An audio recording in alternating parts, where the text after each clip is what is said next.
What's the roadmap for traditional publishing? My name is Gina. I'm an author, editor, publishing professional. I help you make your writing better. So Alice goes on to say, edit before querying, find an agent, then find another editor. How do the credits work? So I'm going to clear this up here. If you are going to traditional publishing in which publishing pays you, this is probably what you think of when you think of publishing a book. So publishing houses pay you and they distribute your work for you. If you are going through traditional publishing, you do not need to spend a cent on anything ever. You can go all the way from idea to finished product sitting on the shelves at Barnes and Noble without ever spending a cent. You do not need to pay for any services. Now, plenty of people do pay for things along the way.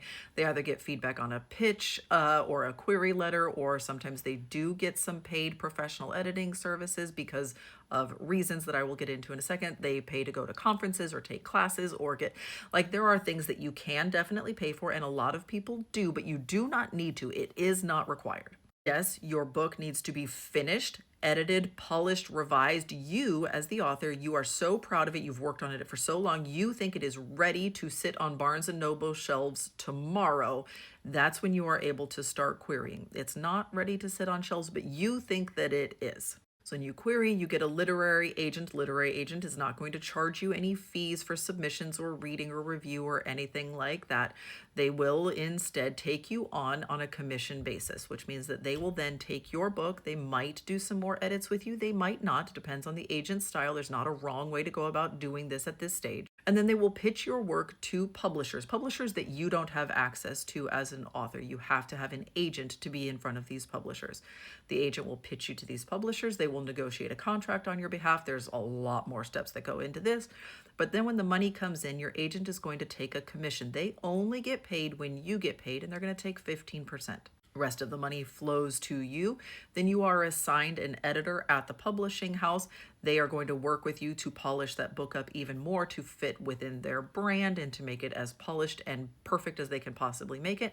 They're going to assume all of the financial risks. So the publisher pays the editor and the formatter and the copywriter and the proofreader and the interior designer and the cover designer. They're going to pay for all of those services and all of those people for you. And you ask, how do the credits work? You are the author. Your name is the name on the front of the book. You are not like giving credit to anybody else. Now, you might include some of these people in your acknowledgments. It's pretty standard that authors will include their literary agent and all of the team of people who worked with them at the publishing house.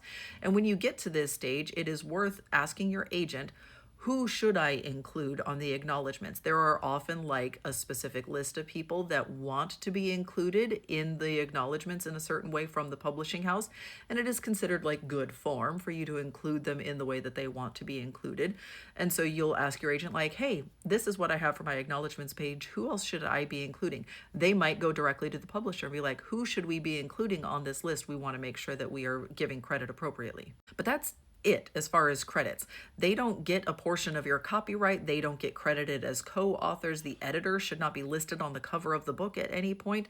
I mean, unless they are like stepping in as a ghostwriter and you're like a memoirist, like a celebrity of some kind, but that's pretty rare and you would know about that process ahead of time. But that's it as far as like getting credit. They're paid a salary by the publishing house, or they are paid out of your commissions if they are your literary agent, and they just get named in your acknowledgments.